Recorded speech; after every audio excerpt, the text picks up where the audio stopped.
Through my adversities, triumphs, and transformations, the one thing that has always been there for me that kept me creative and grounded has always been music. I had just invested my life savings into my own business in Bed-Stuy, Brooklyn, a boutique called Mirage Beauty Boutique. I was married.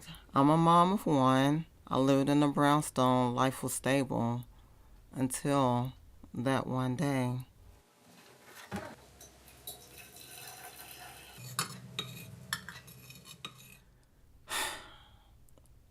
I opened my store, turned on the lights, and just saw this devastation of major water damage. I was so confused and I started to cry. I just couldn't believe what I was seeing. My boutique was ruined. A part of me died, and within that very moment, I thought about like all the blood, sweat, tears, money, sleepless nights, like everything was made to question.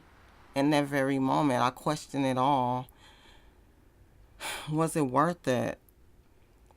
Within everything, I just decided to put on some music, my ride or die, fall back on crutch.